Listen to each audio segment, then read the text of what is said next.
I'm going to go ahead and call the meeting to order. This is the first ever infrastructure meeting for Livingston Parish. So we'll go ahead and have the invocation. Mr. Mangus, if you would be so kind. Father, Son, Holy Spirit, amen.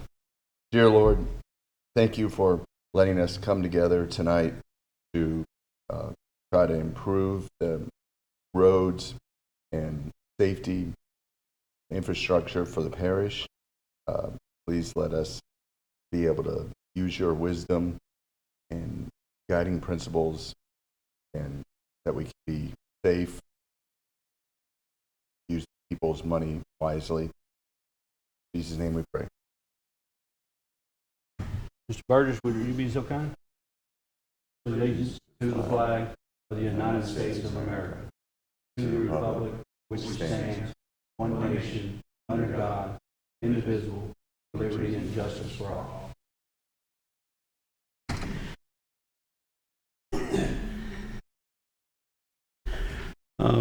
Roll call. Mr. Goff is here. Mr. Dugas? Mr. Watts? Here. Mr. Mangus? Here. So we constructed this group to address infrastructure as a whole, and it's a 4-member group. That being said, Mr. Dugas, you're a part of this group, so I would like for you to join us up here in one of the. No, sir, you have a voting spot. You need to come up here. All right, I tried. Mr. Dugas is refusing to be in the limelight. But we know that you are going to help us in many, many ways because of your diversity, and we're glad to have you. So new business, just open discussion on road issues within the parish. I've asked Mr. Burgess to come, and we've been working on somewhat of a wish list, if you will, of projects, and how do we feel we can address some of the problems that we have in our parish of moving traffic, more importantly right now, moving traffic north and south, but at some point also is moving traffic across the river, which is where a lot of our congestion comes in as well.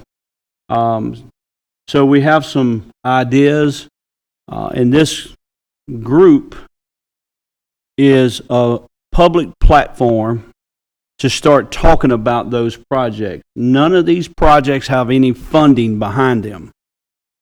So you will hear me say a lot is make a plan, work the plan. So we are building a plan for the future of our parish, not worrying about where the money is going to come from. But the plan will lay out various projects that we could then start applying for funds through the state. The parish may do some of them as a whole. We can just start prioritizing those plans. So this is a vision of 5 years. This is a vision of 10 years, 15 years, 20 years out, maybe even more, to try to stay ahead of the curve. But more importantly, we got to catch up. The majority of our catching up is on the west side of the parish. But we cannot forget about the east side of the parish, because what I like to say is Walker is becoming Dillon Springs, and Livingston, Louisiana is becoming Walker, and Albany is becoming Livingston. So everybody, that barbell that was in the master plan 10, 12 years ago is becoming to be reality. The growth is on each side of the parish, and the middle is starting to fill in more. So we need to continue to look at those things. One of the things that comes to my mind is how well the roundabouts in Walker has worked on the interstate. So I think Livingston needs to be looking at some of that same thought process. The money at the state level and federal level is hard to come by. So it's our responsibility to create a plan, work the plan, and then put some funds into those particular projects to get them to where we can take them to the state and have some investment in it to start trying to get our part to where when it really starts getting congested, hopefully the construction would be done. The other part of that is to create new roads to help us with the traffic, more specifically north-south and across the river. There's no questions about the fact that we have a traffic problem on the west side and trying to get across the river to go to work and come back home from work. So that's the curve I talk about. We're behind the curve on that part of it. So we got to figure out a way that we can get some of those things done, and more specifically done within, and not have to wait 15 years for it to be done. Some of those projects are already in the works, Jubin Extension, and we're going to go over that in just a little bit. It's kind of in the hopper to be done. I think 447 overpass, as well as some extension down south, is in the hopper to be done. Another one that a lot of people don't know about, and I'm hoping to revitalize it even more, and that is Hooper Road Extension coming over the river into Watson.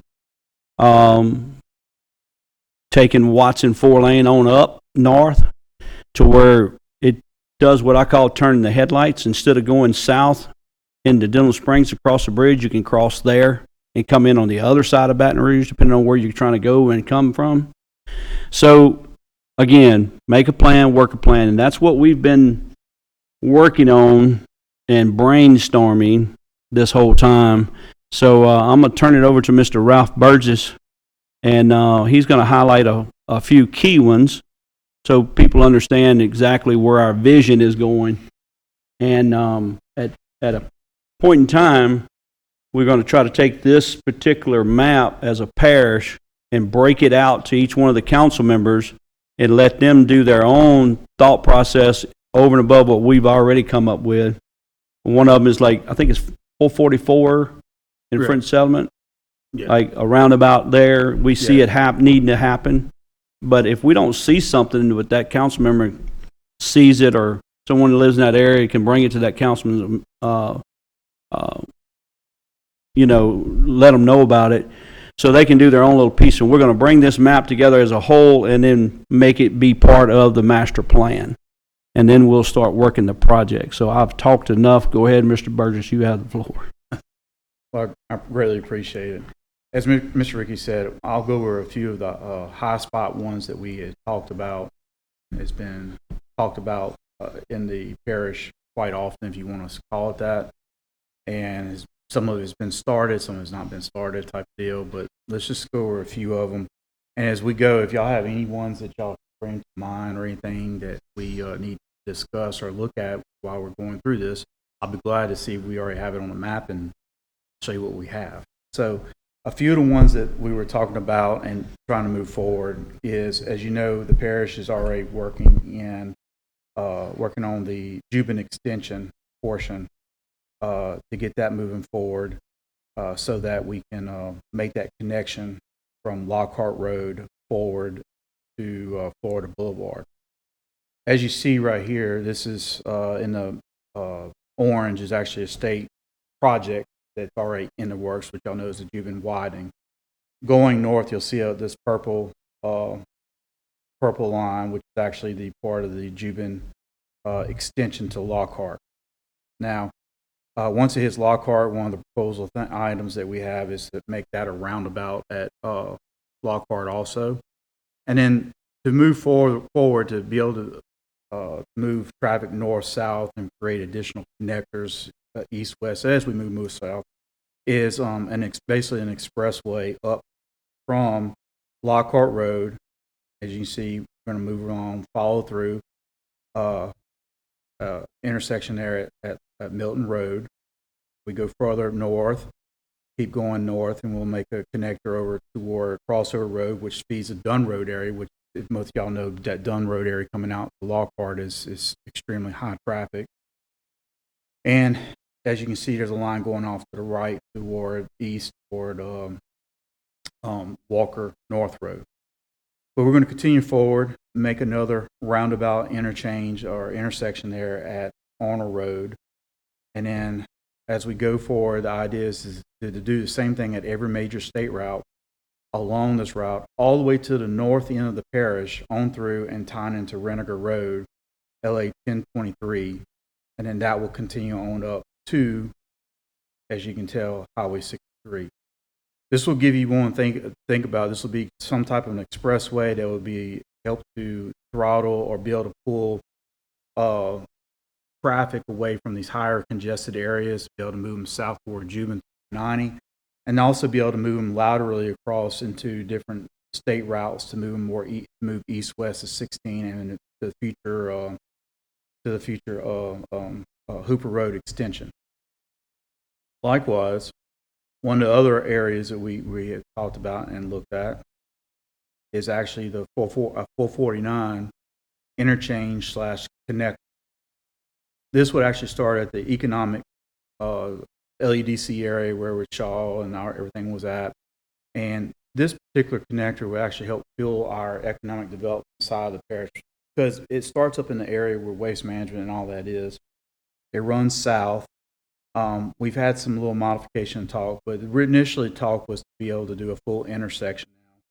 But part of this is now, it does not show up on here, is actually to utilize some of the Satsuma interchange and make some, improve the frontage roads and potentially go through a flyover, come back through the route where it shows here. Then the next part of this running south of the 449 connector will actually go run south and run to the airport area, which does not really show up yet on the aerial photography, but it runs south all the way down to Hood, with one of the first terminators would be in at Hood with a roundabout there, because Hood Road is a connector over toward the east and toward the west. This also would connect on further south and then terminate at Highway 16 at the Amite River Bridge. At Highway 16, there's a roundabout there that would be projected. And then at Highway 16 itself there at 42, if you're on the Ascension side, if you're familiar with the Ascension side, there's a roundabout there that was done some time back, which flows pretty good. The problem you have now is in the mornings, and not so much in the mornings, but in the afternoons now, Highway 431 and Highway 42 backs up several miles because of the light at 16 and 42. And you have a severe traffic down in that area. So part of that would be, if it's not with the connector, it would be to at least put the roundabout, try to get the roundabout in at Port Vincent, help that traffic, ease that traffic area. I do know in the mornings, 16 coming from the east, that backs up tremendously trying to turn across the bridge. So that's two of the main areas that we've looked at and kind of have been pushing forward on it.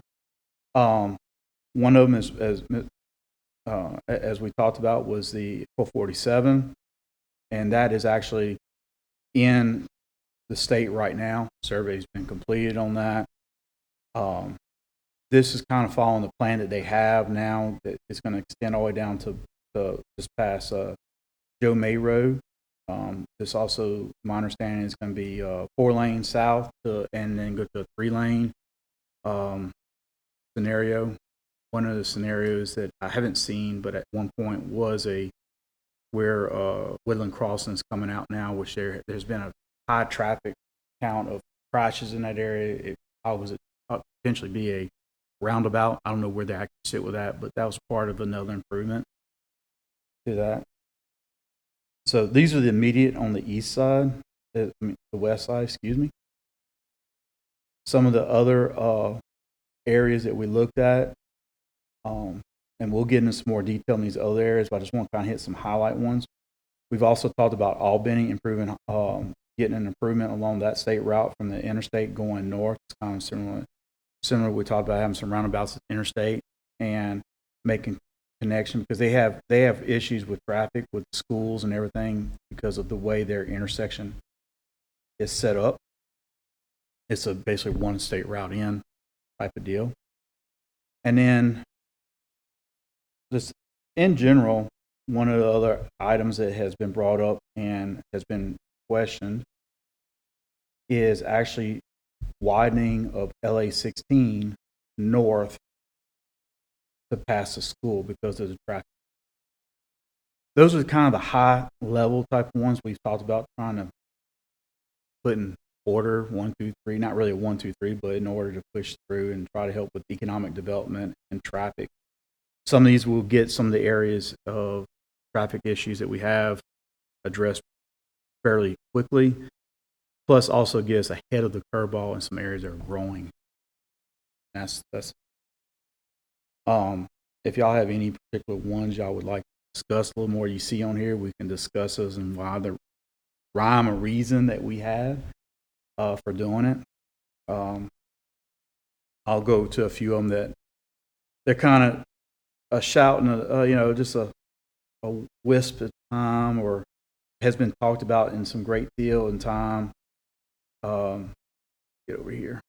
At one point, back when the Jubilant Road interchange was being talked about with the local community to get that particular interchange put in some time back, there was a thought process of taking Highway 16 there at Jubilant Road and going across the old Mickens Lake road and making a south connector into Tiger Bend area.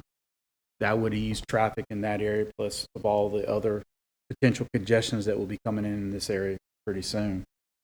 Of course, that would have to be a corporate endeavor between crossing that Amite River would be a corporate endeavor. Livingston Parish, because it would include East Baton Rouge Parish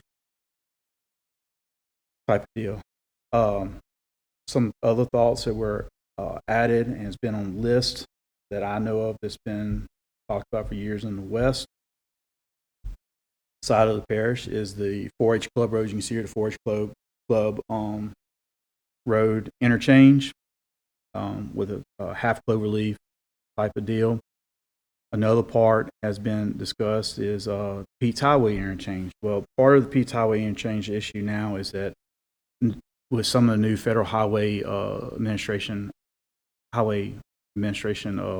guidelines now, that one, because it's the proximity to Range Avenue, you could not put a standard interchange in because you're less than a mile. So one of the items that I had looked at before, and this one of the things that passed by Mr. Ricky, was this is a modified interchange you see there, where you're left in, left out of the interstate, and then you utilize Forest to Light Road and the new Cook Road to be able to move east-west on that particular area. Also improving Forest to Light Road from one end to the other end, plus making a connector around behind over to Range Avenue. Can you show them a little bit more about, there's a lot of speculation about Cook Road and Demco Road and how it ties into Range, just where they have an actual vision of that, because it's going to become more and more conversation as well moving forward. Correct. One of the items that I know they're pushing is what they call Homeport Road, or the Cook Road extension, Homeport Road. There's been a new rendition of this. I haven't seen it yet. I've been told about it. I actually have requested the concept plans for it. I haven't gotten them yet. But basically, take at the roundabout there at the end of Cook Road, and then they're going to push it through, because there is a dedicated right-of-way there by the old Demco building that goes back there, and push that through to Range Avenue. And then I don't know exactly how the connect is supposed to go, but there's supposed to be an improvement going to the Home Depot Road to make that a kind of, you want to call it, a loop around the intersection down there of the interchange. So that's part of the ongoing process. As y'all know, they're working on right now my understanding is a divergent diamond underneath the Dillon Springs exit to relieve some of that pressure. Right now they have in Dillon Springs at the interchange because of the light issues at rushing and all that. My understanding, they're going to do what they call is a diverging diamond. So the diverging diamond is, as you know, we all drive on the right and left side of the road. Okay. So what happens when you go into a divergent diamond is you actually switch sides. So you push your traffic to the left side of the roadway going north, push people coming from the north going south, push to the east side to allow volume of turning and a volume of movement. Then you switch back. There's one that is actually being wrapped up right now. It's on PQ Road, overpass at PQ at I-10 in Baton Rouge. That is a diverging diamond. It moves a lot of traffic, and it creates less. So where I'm looking for it creates less crossing traffic, turning, and acting. And Don't they have one in Airline in Seagan or? no, that's not a. You Or talking does about at Airline in Sherwood Forest? Yeah, because it goes like, sometimes it goes one way and then the other time. That one's actually called a free flow intersection because you actually take your turn lanes only and you move those out beyond the traffic. This is actually taking both lanes, switching, and then switching back. You're taking all the traffic to the other side, one side of the road, and taking all the traffic to the opposite side of the road. So it creates more storage. I wish I had a little diagram to be able to draw out, but you could think of two X's on each end of the intersection, and all the traffic goes turn to the left, and then you turn back to the right. That's what happens. It's signalized, so then you have a lot more storage on one side and a lot more storage on the other. If I understand, there's a signal light at that X, Correct. and it releases and allows the right hand to cross over to the left side. Correct. And then the left same side. thing happens on the other side. The light switches, and then it just goes. Correct. Okay. That's what happened. It's been successful in other places. They're doing it here now, so we're about to see how well it's going to work at I-12. Let's see. Let's go and move forward. One of the other ideas that have been on the books for a while and has been talked about is State Road Extension and Connector. Again, that's moved east-west to Juban and to Juban, into the Juban development. We have some small little connectors that connect through some of the subdivisions in this area. Cochran Road, there needs to be significant improvement on Cochran Road. At least get some turn lane or additional, some type of additional lane and movement on that. I do understand that also that there is a need for sidewalks and that type of deal. Cochran because of the junior high. Because there are kids that are walking down the side of the road during a busy time of the year, time of the day. Keep going ahead. They're working on, as y'all know, they're working on the Eden Church Road roundabout currently. That's that orange one to the right. Zoom back out. I'm gonna try to hit every one of them if I can really quick.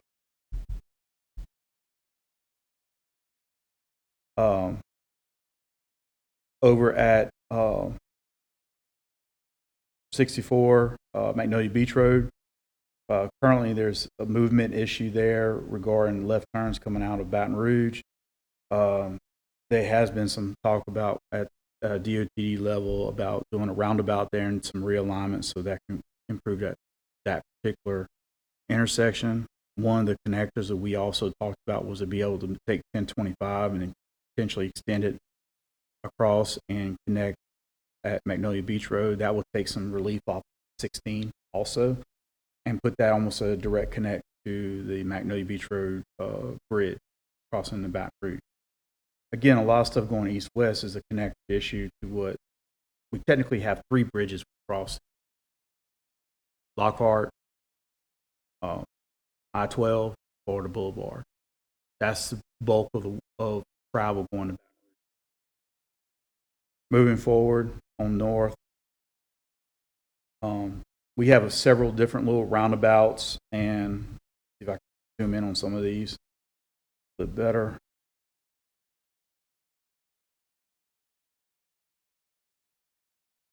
There at Clinton Allen Road in that curve right around by Opt Cove, there's a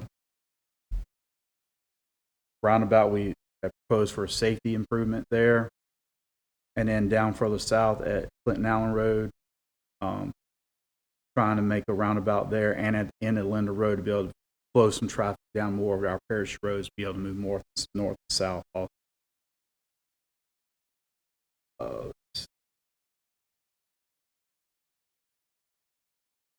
Sorry, guys, I'm a little slow with the touchpad. Again, that's 16 moving north, widening 16. Another one here is Clinton Allen Road, pushing through, let it go and connect 1019 Springfield Road. Again, that makes another connection. One of the things that we've looked at over the years, and I've looked at, is even the old parish roads. You take a map and we're able to take the imagery completely off. Look, our road network is a bunch of roads of dead ends, with a lot of people off those dead ends that feed into our arterial. And some of these that we're proposing is just making connections from one road to another road, which actually opens up movement in this area. So I know some of the things I've seen heard over time in the past year or so, and Facebook and everything else, like 1024, when they're doing it backs up so far and blah blah blah, so on and so forth.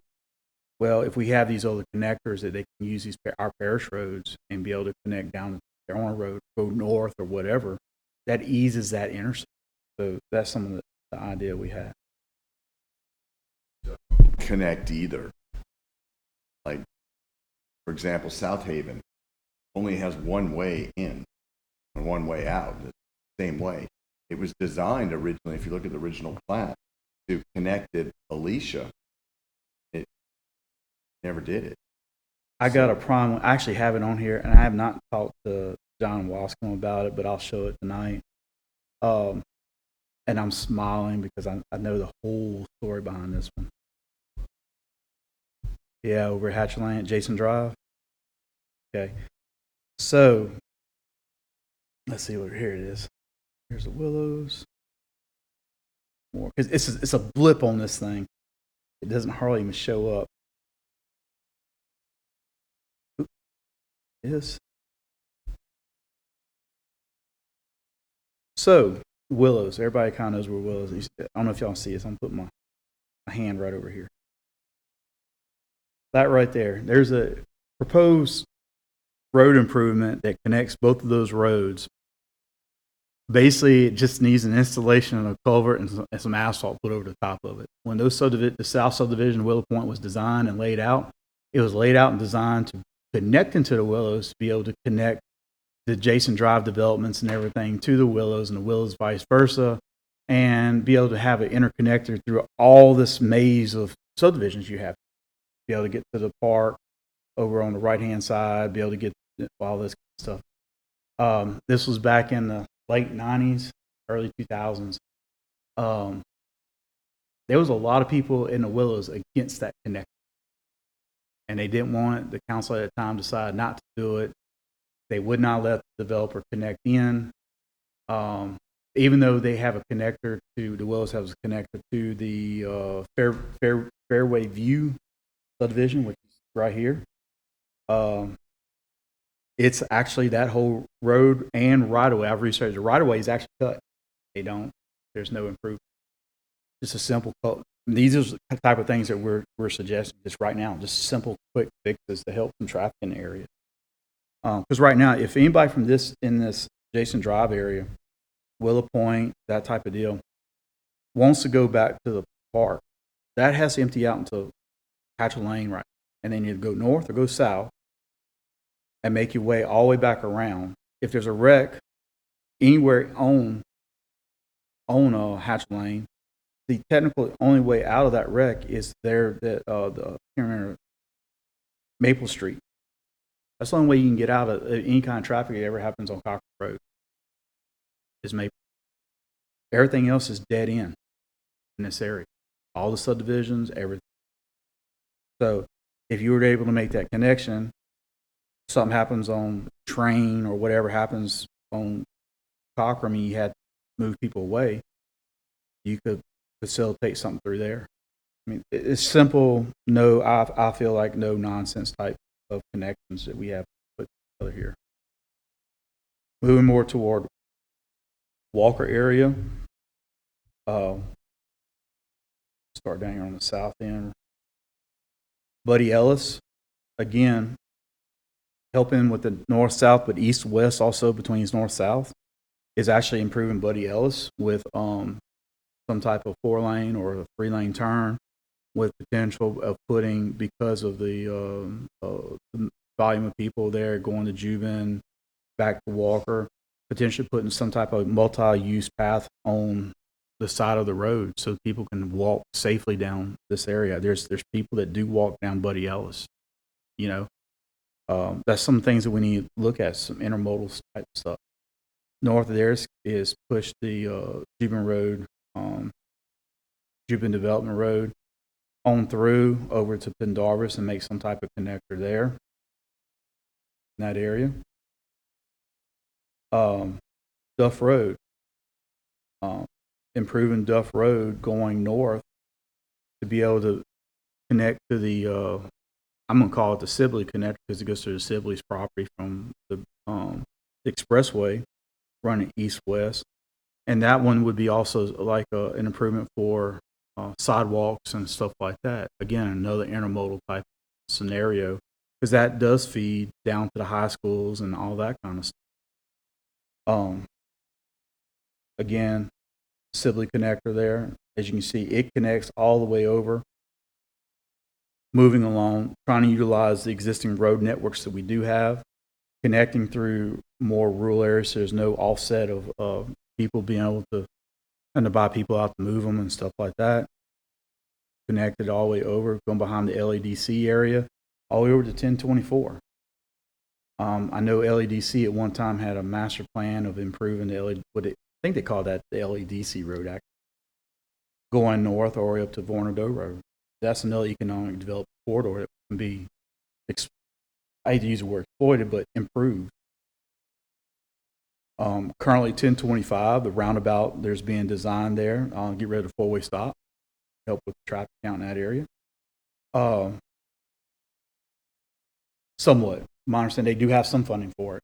It's in final plans. So that means if they're in final plans, they got some money for it already. Again, another high volume intersection is 1024 at 447 there. There's potential room there to put a roundabout in there without any major offset. Yeah, they're at John's Grocery. Right? Same thing.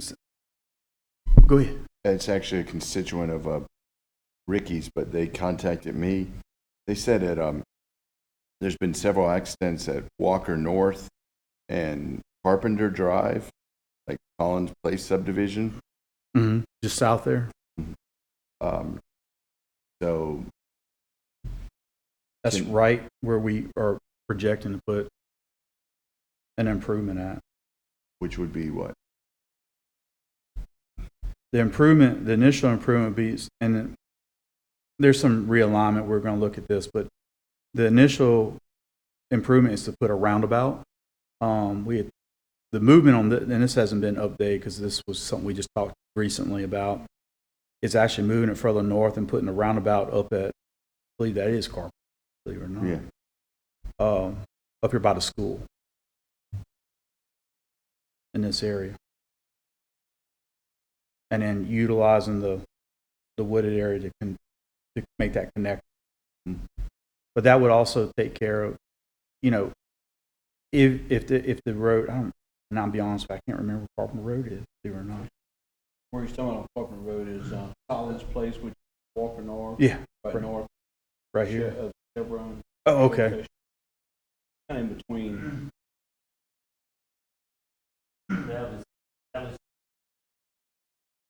Yeah, that's what he was. Yeah, Alvin Sibley is actually right here, where that purple where. A little bit further south, like says what John was talking about. Right about where your fingers. That's a convenience store right there. Yes, okay. Just north of that, you see the big Collins Place north. That where the Collins Place comes out to 447. They've had some things there recently, and a lot of it's because of so much traffic on 447. Right. Well, the other thing with that is if, for instance, like I said, these are just concepts, things that have been discussed over the past 25 years I know of, is right now as they leave the stop sign, it's high speed down to it. So by even putting a roundabout in, say around the school, and coming out of the school zone or right around there, that's naturally going to slow down traffic coming through there and allow spacing to happen. Yeah.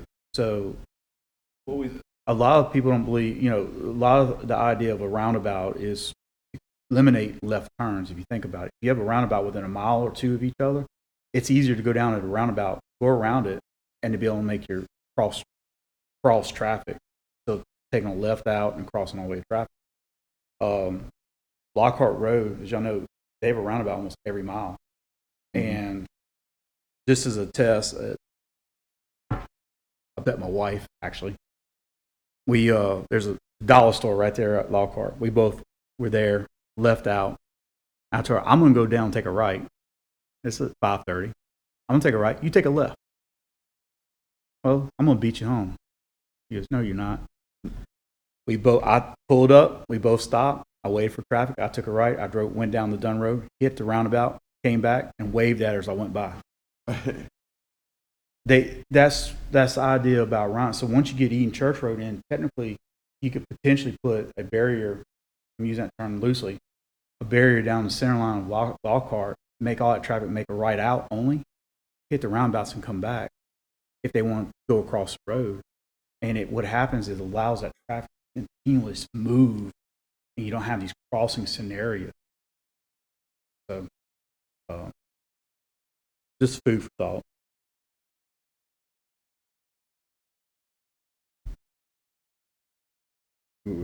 Well, let's go back to Levi Milton. And we had discussed that particular road is Alvin Sibley Road, and kind of taking it on over. And I believe that connects to crossover, correct? Yes. It goes all the way through to Duff, then connects to the expressway, and all the way to Duff Road. So we also discussed and maybe looking at going north to where the curve is that's bad by Levi Milton. There's Avance, and you got the little cutoff. There's enough property already existing there to possibly put a roundabout there in front of the school, and then come from the north side of all of that property. So if y'all are looking at the purple line, how it goes south now, it would actually just swing north and come out on up there in the same proximity as the school. Something like. Just thinking that there's more of a destination back and forth from the school and north traffic, and it also helps that intersection for the curve not to be so blinding, like I guess. And then we can actually look at it going further east. Yeah. And I just want to reemphasize when we started this meeting that this is a plan, work the plan. So this is looking way out to try to get ahead of the curve and try to, some of these projects, I'll be gone. But it's a matter of designing something that's got some input, some people can see our vision and realize that we are absolutely, as an administration, as a council, going to create a plan. And we're going to try to fix some of the problems. And then once we create this plan, then we'll go after the funding aggressively as much as we possibly can to help the volume in the most important places, and also stay ahead of the curve to where we don't have the problems on the east side of our parish in the future. We already plan for them ahead of time. So a lot of this discussion has been on the west side, but there's a lot going on the east side that's really just some roundabouts, some turn lanes, and what we're going to encourage people to do is to give us your inputs. When you're going to work and you're sitting in traffic in Marpaw, I know at 63 and 42, there's a four-way stop there. Yep. So that's another opportunity for us for a roundabout, because it's a lot of traffic going through there because they're cutting through, crossing the bridge in Port Vincent. That's just what it is. So But that's an example that if you're sitting in another lane, it might just be a turn lane that we need to put. So you're sitting there in the line and all these people trying to turn left and you really want to go right. So we can help that intersection with very minimum effort in putting in a right-hand turn lane to where the people that are sitting there turning left. So those are the things that we want to try to put in the plan. And this plan will steadily evolve, but it'll give us a direction. Instead of taking a shotgun out and shooting at the parish, we can take a rifle out and shoot at the spots that's going to move the majority of our cars to and from. And where our biggest problem is traffic going to work and coming home from work. But there's no reason for us not to look at it as a big picture, as a whole. And that's why I said money is not looked at with this piece. It's to let the people in the parish see all of this, understand that it's just a process and it's a plan. And then at some point, 10 years down the road, 15 years down the road, 20 years down the road, we'll see some of these things actually happen and how much they actually can benefit. Some of them are in the works now. Like Juban Extension.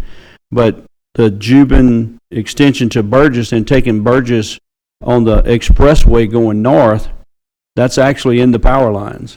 So it's going straight north. We're going to hopefully construct that road, not get in anyone's way.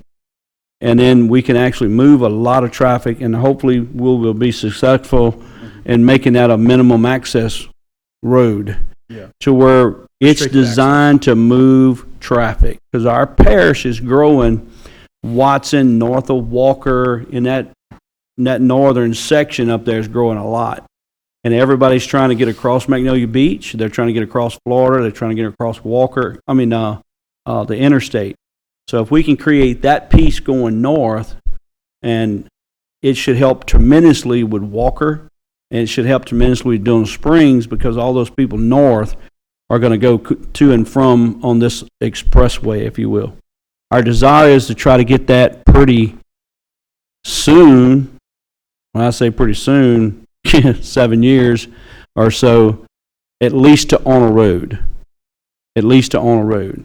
But future plans is to continue it on up north. And then Hooper Road extension, if we can keep pushing that, it gives us another point of crossing. So this same expressway, moving a lot of traffic south, can also move a lot of traffic north. And then continue on and be able to cross that Hooper Road over there. So this is a vision. We don't want people thinking that we're sitting on our hands doing nothing, and that we really are trying to come up with some plans that work and start working on them.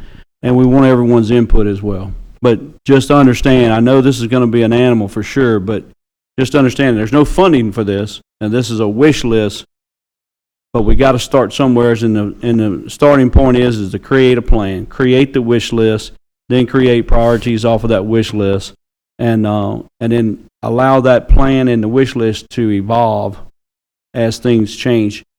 The other thing this does, it gives us a layout of roads where if a development comes in and wants to develop in a certain spot, and there's a connector road that we want to put in there, we can ask them to create that connector road based around their plans, because that's what we're going to try to do.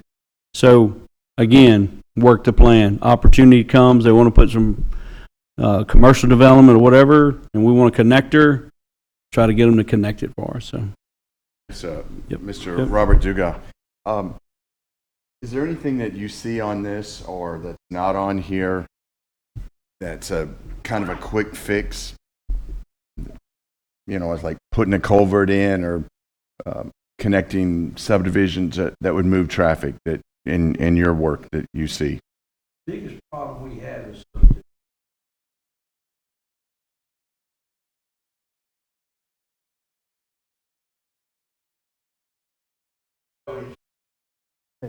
y'all can't hear me?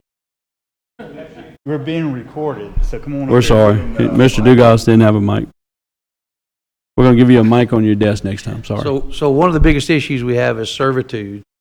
So part of the fix would be creating setbacks.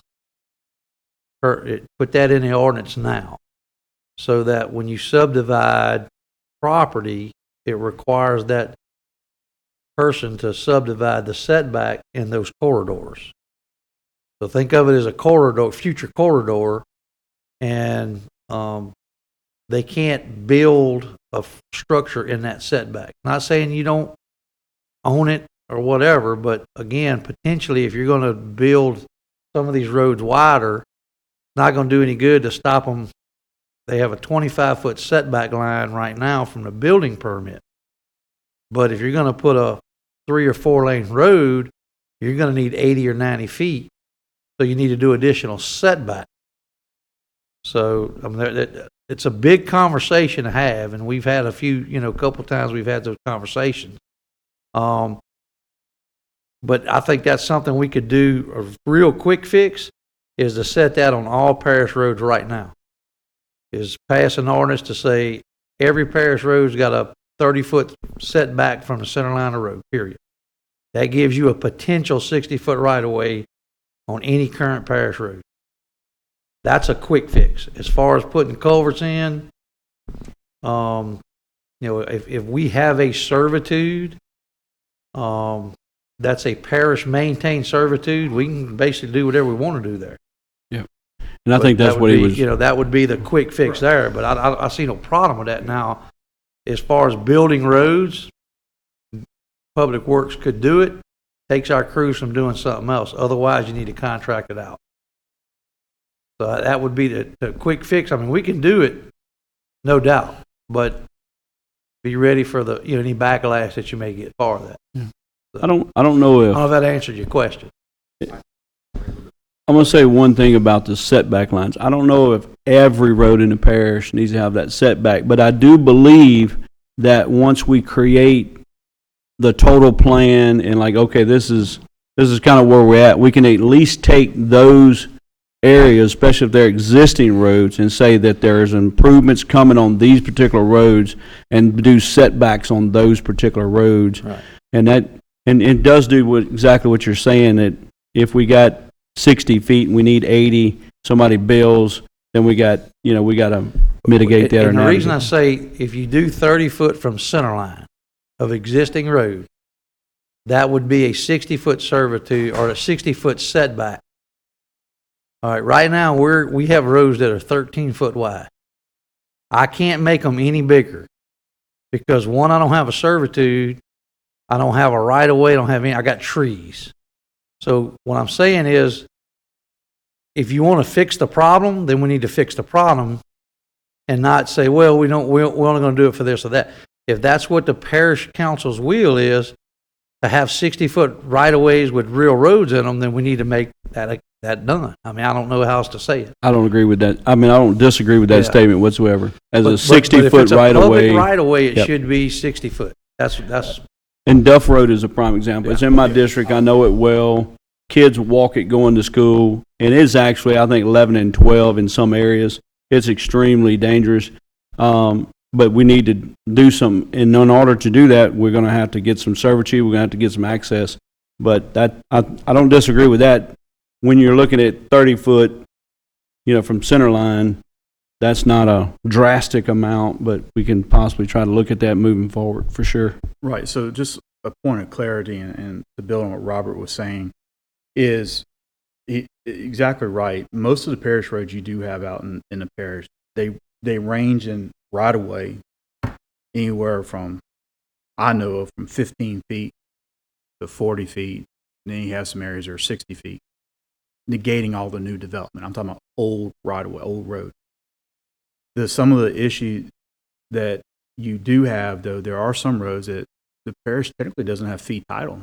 They have servitude across it because of use of that roadway for so long, but they don't own underneath. Okay, so some of that's clarity that needs to be done. The width of the road, like Robert was saying, would be a dedicated right-of-way for that 60-foot or what we deem we would need to do this. Now, to do that, I'll give an example. In the late 80s, East Baton Rouge Parish came up with similar to what we're starting now a master plan for transportation, and they deem certain roads for widening and stuff like that. And as you go through and you would do a resub, they would make some of the resubs that we did back then, we would have to put what that road identification was and show where the new right-of-way would be at eventually one day.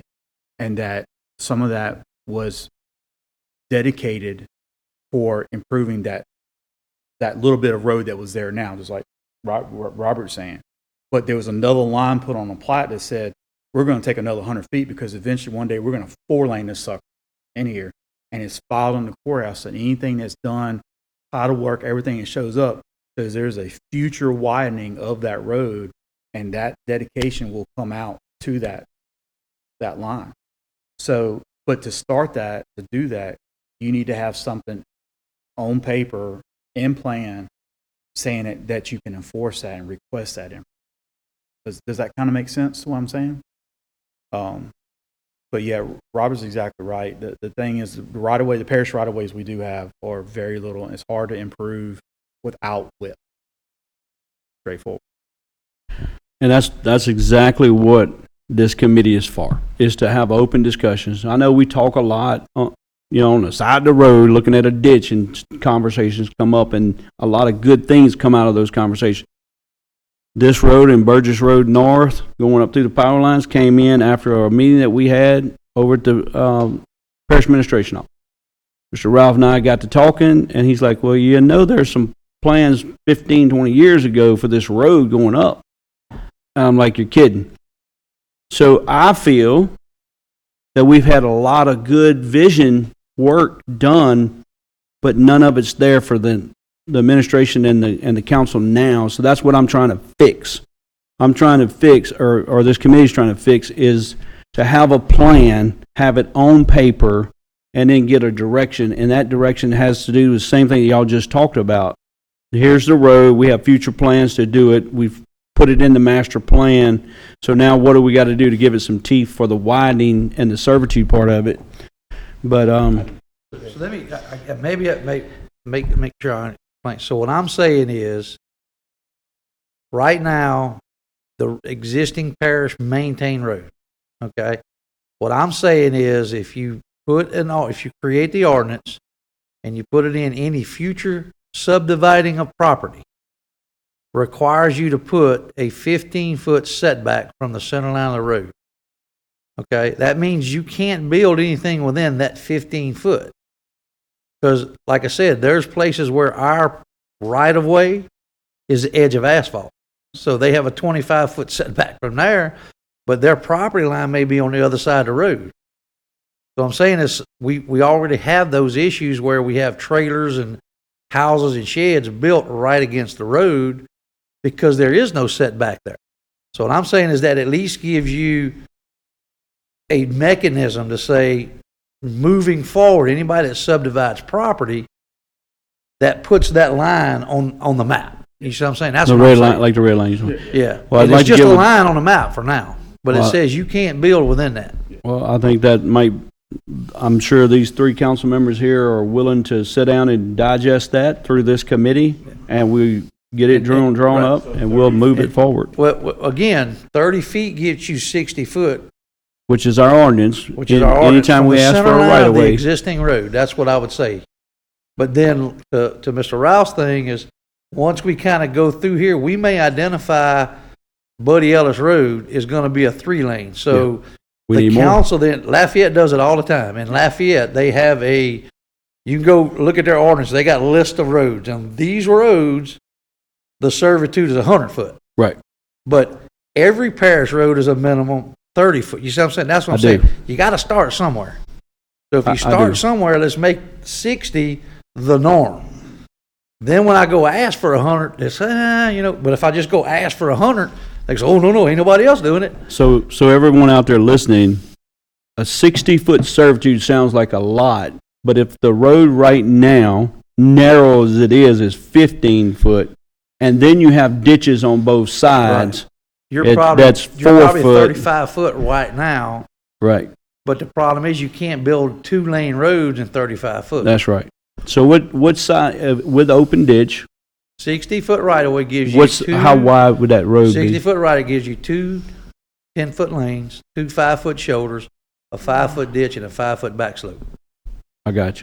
It's 60 foot Yeah, for an open ditch scenario. Right. 60 foot is right. now. I'm trying to talk loud enough so both of us can be right here. Just be aware there's areas like when you get around the Coyell areas, the Coyell Creek areas and stuff, that because of drainage, that open ditch now becomes, and so 60 foot, it may become 75 foot because of the depth of the ditch by the road. Gotcha. Okay. But those can be taken on at an individual type of deal. What Robert's saying is right now is basically if a road only has a 15 foot wide right of way, let's look at making an ordinance go on 30 foot right, 30 foot left of that center line. If someone subdivides the property, requesting that additional 30 foot from center line be given or donated to the parish. And then, I'm going to use the right words because you got a little bit messed up. Then you have your setback for your building based off that new road right of way. Gotcha. Okay? Because if you just allow them to go and build up to that 60-foot line, 30-foot line we were talking about, it does no good because now the ditch is right out of the structure. Right. So to the point. This is future thinking. That's what this. Because the problem is you got to that the building code does not allow you to build within 25 foot of your front property, of the front facing part of your house. You can get no closer than 25 foot from that property line. So wherever that property line is, the building code determines. Got me? Mm-hmm. If your property line is on the other side of the road, you could go 25 foot from that. Technically, you could put it there. So that's what I'm saying is. So I want to make sure everybody understands, back to your point, that we only have the right of way of the road. We don't own the property below it. The homeowner could possibly own the property, and he lives on the left side of the road, and he owns the property either to the center or all the way over. Right. So when he does a setback, he's doing a setback from the center line because that's his property line. Oh, And the it- center line's on the other side of the road. There's property lines on the No, I'm talking about. Property line, yes, property line. So when you But put, he could own either way. Like one property owner could own half so of the yeah, road. we're saying from the center line of that road, Right. you can't build within 30 feet on either side. No matter what. I like it. I like it a lot. I don't think it's intrusive on anyone, and it is future. It's not what is existing right now, because if we was to go through there and do improvements to the road, we would still have to go those individuals and get again, like some to right Mr. of Ralph's way. point, you have them Yep. dedicated or what, right now, that's still considered, still don't have a right of way, we have a servitude. Right. So again, to take it a step farther, when you re-subdivide that property, it's a parish road, public road anyway. So you just dedicate that right of way. Right. So then we don't have these issues farther down the road. So would you think that it would be responsible if we took it even another step further, once we did that, to try to start looking at our parish roads, more specifically the ones that we know we're going to want to widen, and then go through there and figure out the property, do we own right of way, do we not own right of way, try to talk to the property owners, try to figure that out to where we can get that stuff done ahead of time, and if we can widen again, it. if you think of it this way, if a developer does a 9-lot development, you just required him to give you the road right of way. That's right. That's where we keep having problems. People do 9 lots or 6 lots, okay? And they build the lots, they're gone. People live there 5 or 10 years. How many times have y'all had this conversation? And they go and they subdivide another 4 or 5 lots behind that. They want you to take in the parish road. We don't have servitude. So if you require it at the subdivision of the property, they either want the property subdivided or they don't. Yeah. Well, you talking about like a private road going in? Yeah. Okay. So, But I'm saying if you do the setback, that gives you that setback. Right. so and this is what he's talking, part of what he's talking about is, and I've ran into this several times for people building houses on some of these on these private servitudes. And I've asked several times for clarity, and we do not have it. It's not dedicated out. when we do these private developments where the property line goes across the servitude he's talking about, and we're talking about a private servitude that's 60 foot long, 60 foot wide, and we have lights on this private servitude. Okay, this is what we're talking about. I'm not talking about existing public road. Right. I'm talking about private road. What happens is over the years, there's something added on, something added on, something added on in the past. Then they've asked the parish to come and maintain it, take it over. Back prior to this council, there was an ordinance passed that it had to meet certain requirements. Number one, the requirement was it had to meet 1,054 feet. It had to meet the road requirement before it was even considered to be taken in. Now, part of what Robert's talking about, and correct me if I'm wrong on this, Robert, when those are taken in, when those servitudes are done, there is no building line from that servitude line showing that property owner has to build 25 feet back from that private servitude line. Or I hope I'm being very clear with this, because there's instances that I know of that I've tried to get clarity. I'm thinking, being a land surveyor, we're going to want to build this house 25 feet behind the dedicated private servitude, so that way you have a yard, right? Right. They get a clarification from the permit office. Oh, no, it's from the front building line, which is across the 60 foot. So they push that house up all the way up to that, almost that servitude line. Right. Okay. That, I think, Robert, is that basically what you're talking about? Right. So one of the things we definitely need to look at if we're going to go into the and I'm going to call it the private road development type deal, is that we need to make a clarification in our building line, our building ordinance that says this building ordinance, if it fronts on a road, be private or public, it must have a 25-foot building line from that right-of-way or servitude line. So at that point, if that road ever decides to be taken over, or we as a parish decide, hey, look, we have this private road here that's been built, we have an asphalt public road over here that, hey, we can make this connection. Those houses now are built 25 feet away from that 60-foot servitude, and then we can come in there and improve that 60-foot servitude without impacting the home or that improvement. Robert, am I explaining that what you're talking about? Yeah.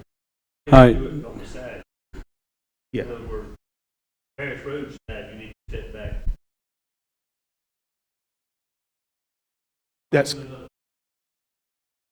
That's right. Usually when we have a corner lot, we go, it's usually 15 and 25. Am I right in what I'm saying?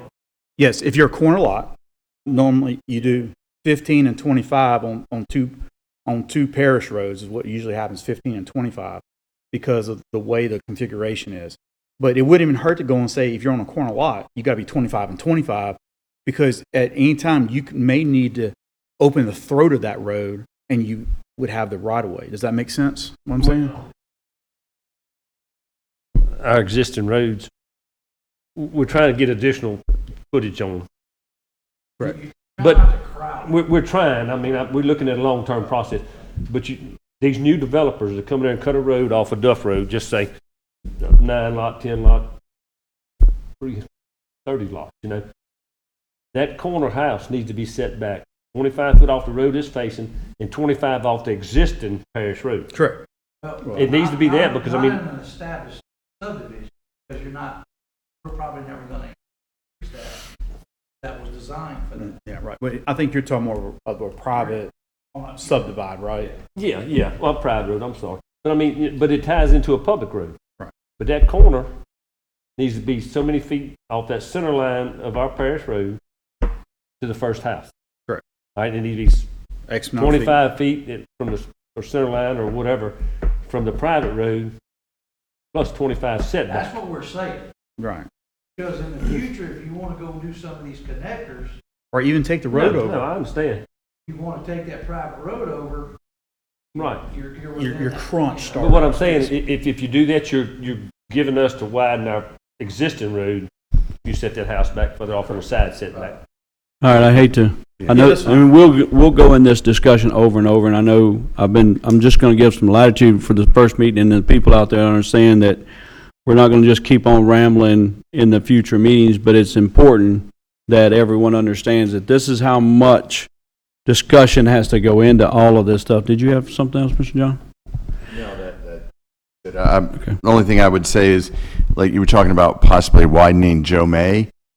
If you look at Joe May toward the end, when it gets close to Hammock, the subdivision Pine Meadows right there, right off the Joe May, the houses that face, it might be 20 feet, 25 feet from the ditch, but you couldn't widen that. Right, and that's the problem that is all over our parish, just because the way everything has evolved over time, and we just need to try to do as much as we can to alleviate as much of that, because there's still going to be more and more growth, and we need to minimize the impact for us to be able to continue to improve the roads that are out there, and as well as putting some newer ones. So if y'all don't have anything else other than this, as a recap, infrastructure meeting is just that, and this is just a tip of the iceberg. But the most important thing out of the traffic side of this and the plan of this is to get some good projects on the drawing board that we can try to get behind, whether that's roundabouts or things of that nature. I would love to see us take some of the road funds each year and put to it, instead of putting it on blacktop, but put to getting these projects that we know are rifle type projects that we need to get on the list pretty quick in the state level. Go ahead and put a little bit of funds in it from a design standpoint that's not going to go to the wayside. I know that they call it an H category, so there's a certain level at the state and the MPO that if you get a road or a design or a project to an H level, it becomes a legitimate project in their eyes. So that's kind of what I would like to see us as well. Once we get this plan done, is look at it and see what projects that we need to get to an H level. And that way we have shovel-ready projects to where if some funding just falls out of the sky for whatever reason, and then we can actually get behind some of these bigger ones like Burgess Road Extension or the Express Lane from that standpoint. So this will continue to evolve, and we'll continue to make this map, and then at some point this committee will ask it to go to the council to be voted on and to be put into the master plan as part of the master plan. Now, once it does that, it is still an evolving type map. It's a living, breathing type map. But when I say infrastructure, we're not going to just stop with roads. So I have had some discussion with Mr. Dugas. A lot of people don't realize the sewer operator 4, I think you are. So he has a lot of background. He's designed the sewer system, the plant in Walker, and he has lots and lots of history and diverse capabilities. I'm going to give that to you in the public. So we're going to look into the whole sewer side. How can we start? And one of the things that I'd like to see us do is to take these batch plants that are in developments, more specifically new developments coming, and either have first rights of refusal or require them to turn them over to the parish. I know it puts us in a maintenance thing, but I would much rather our constituents that live in a live in a neighborhood that has a batch plant, if they have problems, I would much rather them be able to call a parish entity to come out and fix it. Because right now, most of them are managed by other businesses. But it also gives us the ability, if we're going to take it over, to say we want it structured, we want it built like this, and then we have first rights of refusal, take it over just like we're going to take the roads over. We're going to take over the sewer treatment plant when it's brand new, and maintenance of it and everything. But then we have the ability to look at funding, low interest funding, to try to tie all those systems together and not have to go out and buy them. So I think we got to do some, you may do some research on that. Yep. I think the previous administration created a Livingston Parish sewer district. Yep. That encompassed, that is not, they have their own board. Right. But I think they carry all of that, that all the systems were turned over to them that the parish had previously. And I'm 100% aware of that. Okay. So, and That's exactly what I want to do, though. I want to get with them, bring them in here, and say, where are we at? Okay, yeah. And then I also want to say, from an ordinance standpoint, we can take over the Correct. batch plants. We'll fix that to where you, so we need to start talking together. We need regionalized sewers. We need to get as much sewer that we can go into whatever plants So that we actually need. did a master plan for water and sewer back in the early 2000s. Yep. So that book is somewhere. So And I think know it you called were a for big 5 or part of 6 that. regional plants throughout Livingston Parish. So when I say infrastructure, it's not just roads. Roads are the biggest headache for everybody, but it's not just roads, but it's also the sewer side of it. And, So I was gonna give you a little update. Mr. Okay. Mickey made me bring this list to kind of give y'all an update. So, just so you know, Linder Road we're doing a capacity improvement on that. That's coming. Right-of-way acquisition should be this year. Right-of-way acquisition and some utility relocation. So it's programmed through the MGO to be funded for construction for next. So that's gonna carry it from Hatchell, right there, Lockhart and Hatchell. What is it? I get it. Cochran. That's Cochran to Arnold. Right. and Um, how much is that project? Right at No. $8 million, And our percentage match? 20%. Gotcha. So, then we have, Brown Road is kind of like, it's early, I think, environmental permitting type stuff. But, that would be the next one, to come up on MGO, or MPO. Yeah, I spent all kind of alphabet meetings today. Let them know what MPO stands for. Metropolitan Planning Organization in the Baton Rouge area. So it's the 5 parishes surrounding EBR. There's some federal highway dollars that they get, and that's divided amongst all of the parishes. And that's the So- pool of money one of the pools of money that I was referring Yeah, I wanna to, say, is it trying to have 18 million a shovel-ready year? projects. They bumped, it's supposed to be I think bumped to they 24 now. yeah, well, it's been programmed about 18 million a year. Yeah. Is what it was. So, we have several projects, the All System Bridge Program. We're changing out, 4 bridges this year, looking at doing another 2 or 3, next year. The Lodge Stafford Bridge bid opening is the 1st of April. So, that bridge is coming. When are they going to start construction? I would say 45 days from that, because you got to give them time to mobilize. Got some utility stuff to redo on that. Cook Road, kind of touch base on that. When is that? End of this year. Then they're going to start, the roundabout is part of that Cook Road construction, but they're wanting to finish the elevation part of the southbound lanes before they start And the So that's- roundabout is at at Peach Highway. Peaks House. So they're gonna build the roundabout and the leg off to the new road, Yeah, Demco Road, we call it. It'll just be a spur out on that Yeah, it'll be a side. little spur The out. city- that Yeah, spur, yeah. right. Gotcha. The next one is the part of, let me explain, kind of back up from Mr. Ralph, I'm gonna call him Mr. Ralph. The interstate at Denham, there was years ago in the Peach Highway interchange and thing, the state decided to break that up into several smaller projects, is what they came up with. So one of them is a roundabout at Bass Pro. That's been programmed. Then after that's built, I think they're looking at the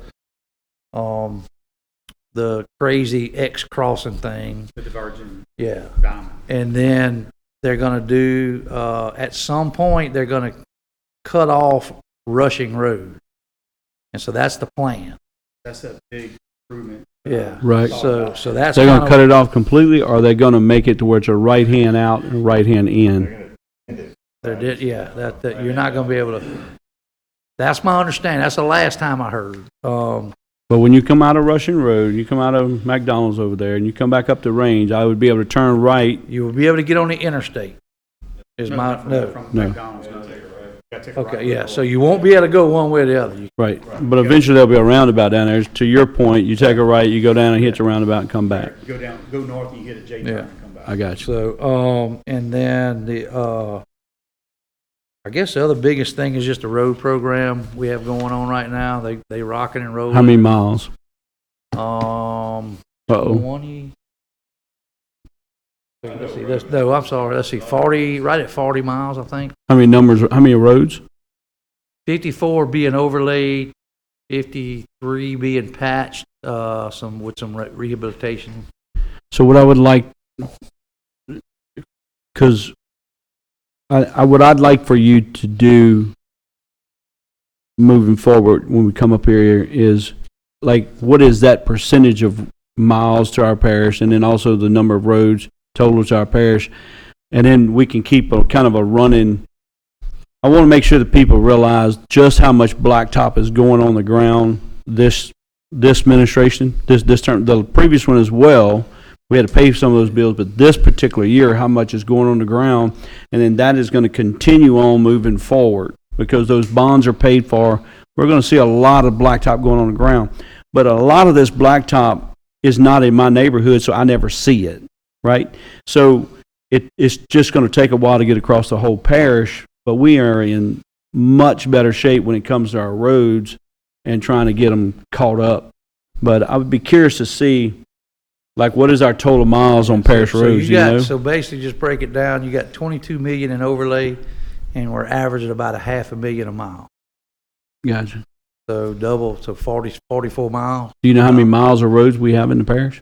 Last count I did was like 1120. 1,120? Yeah. And we're doing how many miles? 40. 40 out of 1,120? So part of what we're doing different is we're not just overlaying road. Right. So some of these roads, the road is getting older. It's not in bad shape, and we're doing preservation. That will be coming out. When's that bid? So they just put it out. So Right.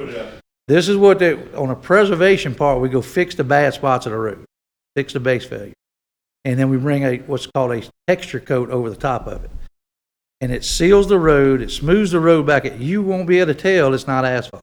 Gotcha. It is an asphalt emulsion. So instead of grinding up a perfectly good road, 30% of what I can asphalt. Yeah. So and instead of grinding up a perfectly good road in a whole lot of sections and putting down perfectly new blacktop, we go in there and fix the big problems. And then we're going to do the whole road with a texture seal. Gotcha.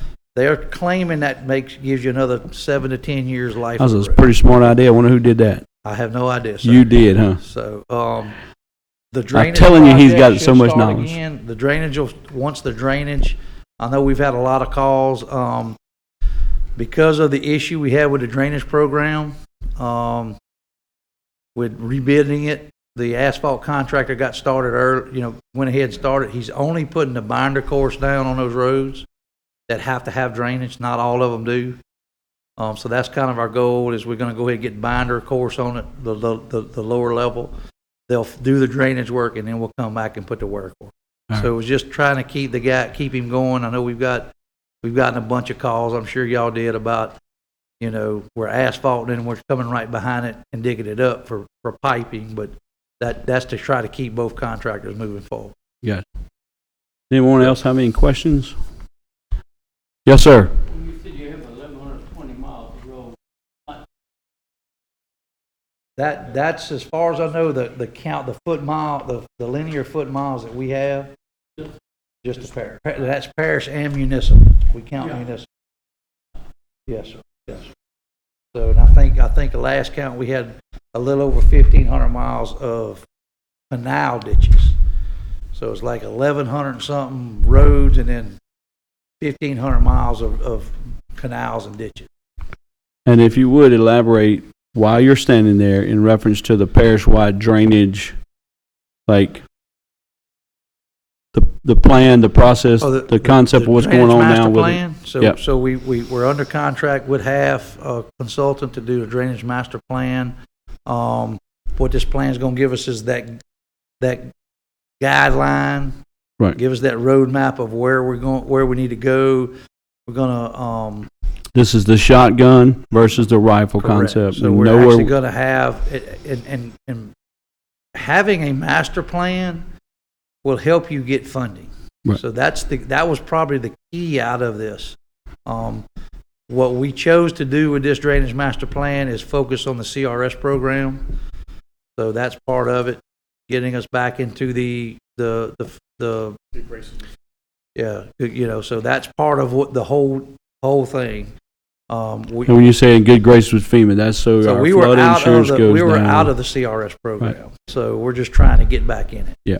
Yeah, so what that does is we're back into the CRSO program at a travel rating is we're not at the bottom, we're kind of somewhere mid down. Right. That allows our constituents who have flood insurance to start seeing savings in their pocket with their insurance. Right. As they're doing this master plan and some of the things they're projecting to put in, and even in ordinance, which I'll pass one already in ordinance, right. This allows us to start moving up the ladder. Idea is that you get to CRS 1, I believe it is the highest one, which is almost like 50% savings in your Right. premium. So everyone out there understands this is basically just like the fire district ratings. You invest in your fire district does and becomes better serving, and then it lowers the liability, if you will, so the insurance can lower their rates. And the same thing happens here from a flood standpoint. The more things that we do to put in place to prevent flooding or prevent that liability, the better our rate is and the more money we get to put back in the constituent's pocket. And I know we hadn't been part of that for a long time, and that's a major step. So Good. yeah, we're good. And in moving forward, I would like for you to be the first person to speak to give the updates on everything, because we've been an hour and a half or so, which is fine for our first meeting, but moving forward, we're going to try not to be that long. And I think the most informational piece would be from you, from what's going on now and what's in the immediate horizon, and then we'll digest all this other. Okay. Is there a mechanism that you know of, or anyone else knows of, that for our constituents to be able to send information in? Is there something that the administration, Or I'm driving to work and I know that this particular intersection is a problem. Is there an email or something that we can? I'm gonna let Mr. Stephen Avera come up here and explain to you. We're working on something right now that will tie into our work order system, and it has that capability. We'll just have to figure out. We'll have to tweak that where it goes to somewhere else. But yeah, I'm sure. I may check with our people with our data thing and see if we can just put an email out there that's a infrastructure, email for it just says infrastructure, and then have people be able to send in, because I want as much input and suggestions and thought process as possible. It's not that we're going to try to respond to every one of them, but we can take it and pull it in the hopper and see if that's something that we can. Right, and I personally That can help think us. that's a great idea. If you want to build the best sidewalk route, don't build a sidewalk. See where everybody walks. Yeah, exactly. And you get more input from the public. They're going to let you know, no matter what kind of data you have, they're going to let you know that this is a problem location. The data may Right. not show it's a problem location, but the constituency in that area Right. will let you know. I know what happened. I live down Duff Road. I know Duff Road's a problem, but I don't live on Black Mud Road. It's in my district, and I know because I'm a council member, but I don't travel it. So that's what I want. I want our constituents to be able to. Next meeting, you can get Mr. Ralph and give you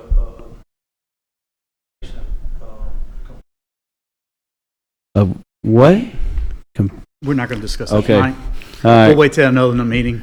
Well, I appreciate y'all, and again, this is the very first meeting of what I feel personally is going to be a game changer big time for our parish, and having a vision, looking forward, and trying to address some of the problems. Y'all have any questions, comments? Any motion to adjourn? I'll make the motion. Motion by Mr. Lonnie and second by Mr. John. Anyone opposed? Motion carries.